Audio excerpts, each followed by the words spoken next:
जय हिंद दोस्तों, आपका स्वागत है हमारे चैनल में जीके फास्ट एमसीक्यू।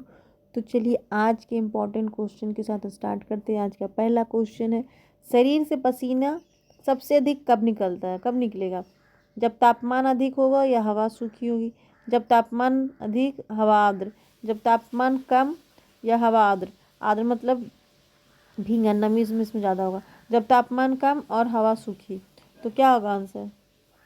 कब सबसे ज़्यादा पसीना निकलेगा? जब अधिक टेम्परेचर रहेगा और हवा भी आर्द्र रहेगा, तो दोनों, यानी बी आंसर।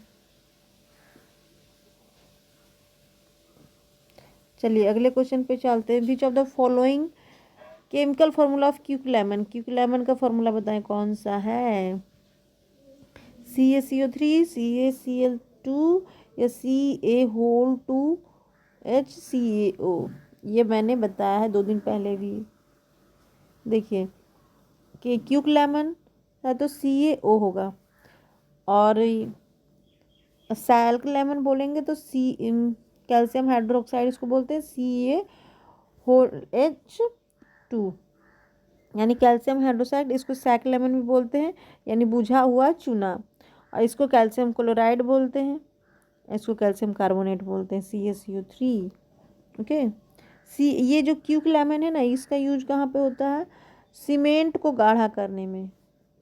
चलिए अगले क्वेश्चन, 3rd नंबर क्वेश्चन पे, by increasing the temperature of sugar solution the solubility of sugar क्या होगा? बढ़ेगा, घटेगा, यानी डिक्रीज, इंक्रीज या अनचेंज या फर्स्ट डिक्रीज देन इंक्रीज? तो क्या होगा?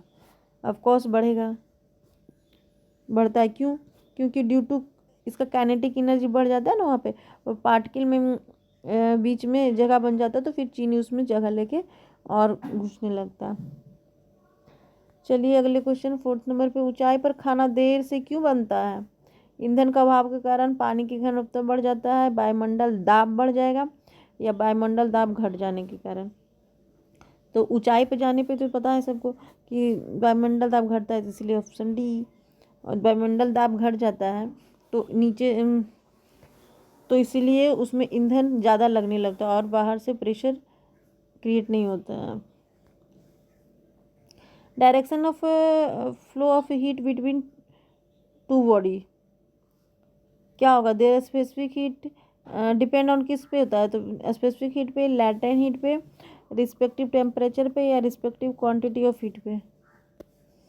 तो आंसर क्या होगा? देखिए आंसर आंसर सी होगा, क्योंकि उसके देर रिस्पेक्टिव टेम्परेचर पे, उसके अपने अपने तापमान पे ना डिपेंड करेगा।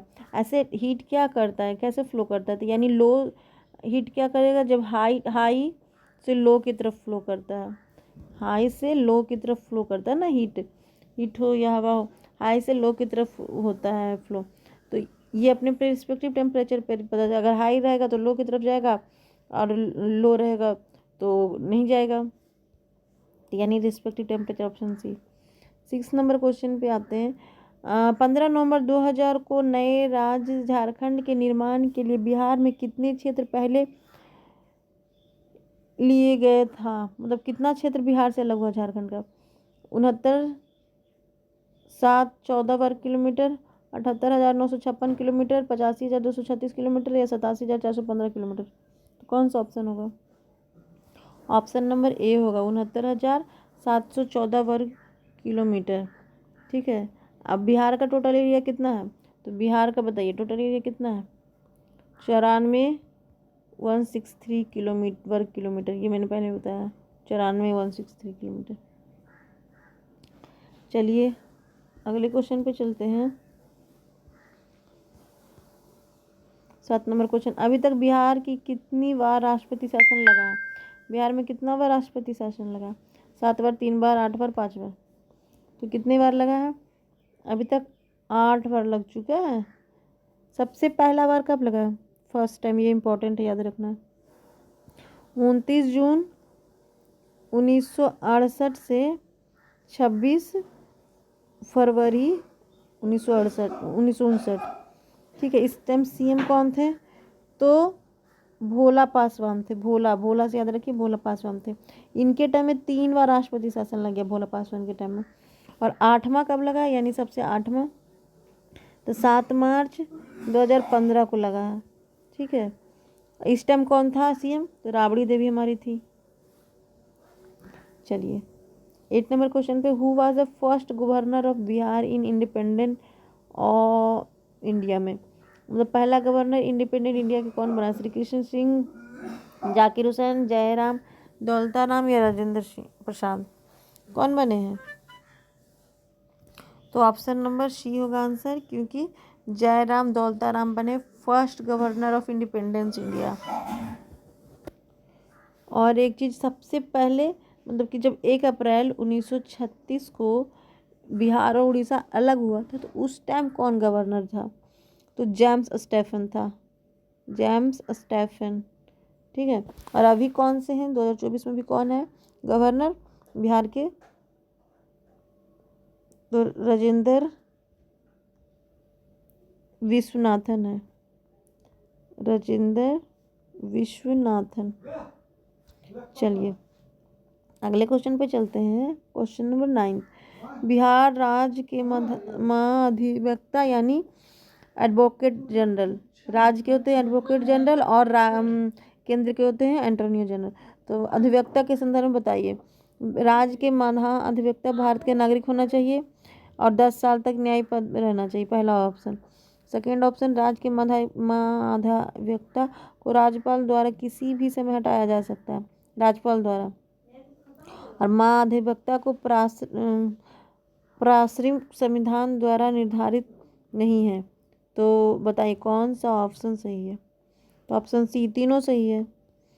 वो महाधिवक्ता यानी एडवोकेट जनरल को नागरिक होना चाहिए, 10 साल तक किसी कोर्ट में होना चाहिए, राज्यपाल द्वारा हटाया या नियुक्त किया जाता है, और ये संविधान द्वारा निर्धारित नहीं है।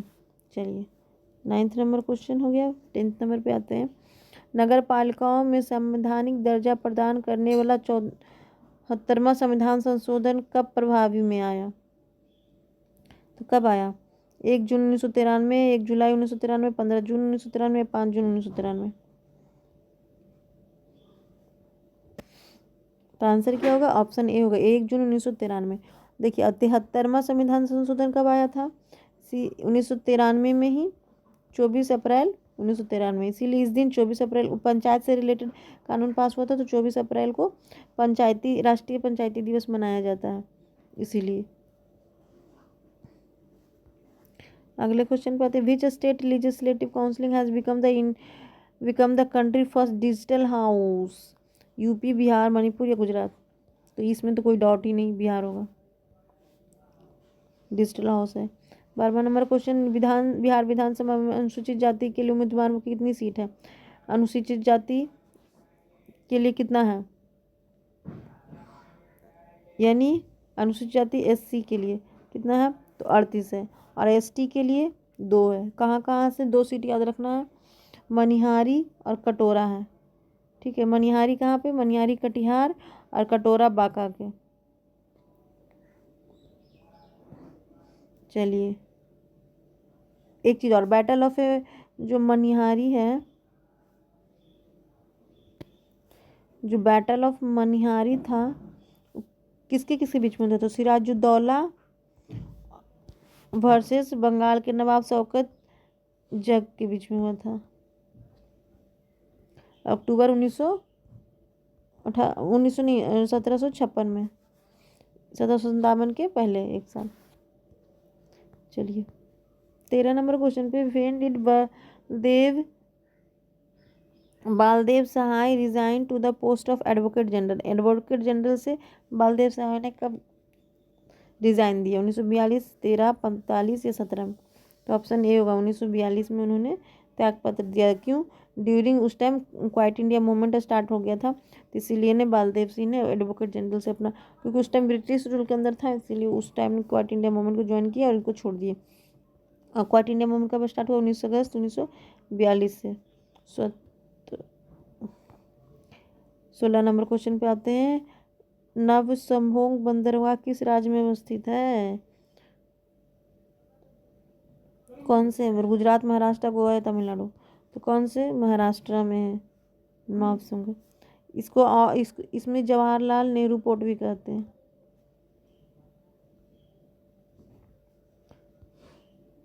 चलिए 17 नंबर क्वेश्चन है ये। स्टेटमेंट दिया हुआ असर्शन रीजन है वाला क्वेश्चन, दो स्टेटमेंट दिया हुआ है असर्शन एंड रीजन। पहला assertion, the reason of east of western ghat, the reason of east of western ghat receives rainfall is known as a rain shadow region. और रीजन क्या, the monsoon wind during the rain to central India through the Narmada and Tapti valley which continue to the Gangotri plain. और selected the answer, कौन सा सही है इसमें बताना है।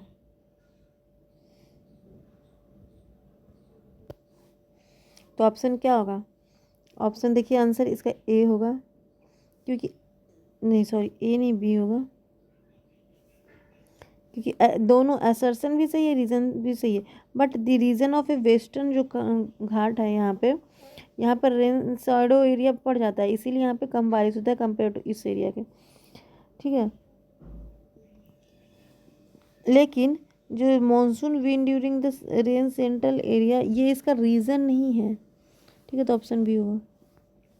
चलिए अगले क्वेश्चन पे आते हैं। Consider the following statement about a Mahanadi. Mahanadi river originated from the eastern ghat, या Hirakud dam build in Mahanadi. तो कौन सा सही है बताइए। देखिए इसमें से ये गलत है, फर्स्ट गलत है, दूसरा सही है। महानदी है जो इधर से यानी वेस्टर्न घाट से होते हुए ईस्टर्न में गिरती है ना बे बंगाल में, तो ये गलत है। हीराकुंड बांध इस पे है। चलिए 24 नंबर पे क्वेश्चन पे आते हैं। निम्नलिखित में कौन सा जिला भौगोलिक क्षेत्रफल की दृष्टि से सबसे बड़ा है। जिला के बारे में पूछ रहा है, कच्छ, लेह या बाड़मेर या जैसलमेर। तो कौन सा है, कच्छ होगा। राजस्थान ऐसे भी एरिया वाइज सबसे बड़ा है, तो इसमें कच्छ होगा।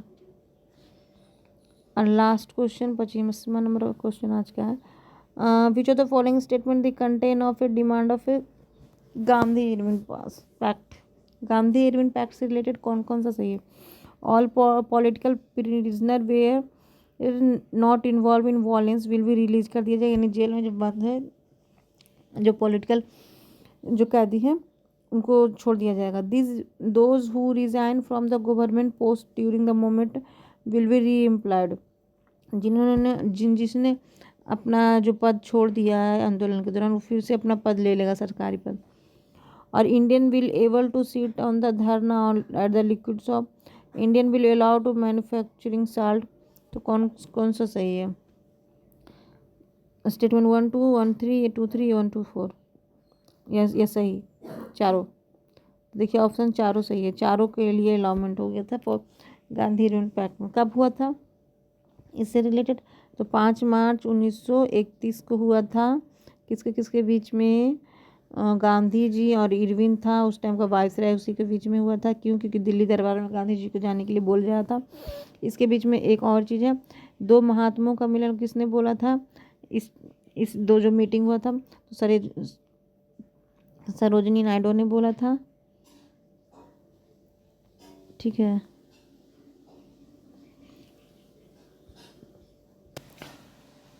ठीक है। और एक चीज़ और, ये दोनों को करवाने के पीछे मतलब कौन मीडिएटर रहे। देखिए एक तेज बहादुर है सूप, और एक SR जयकर है। ठीक है, तो चलिए आज का 25 क्वेश्चन कंप्लीट होता है। आपको कैसा लगा सेशन बताइएगा, इसमें कुछ सजेशन देना तो कमेंट करिए। तो मिलते हैं नेक्स्ट क्वेश्चन के साथ। Thank you friends.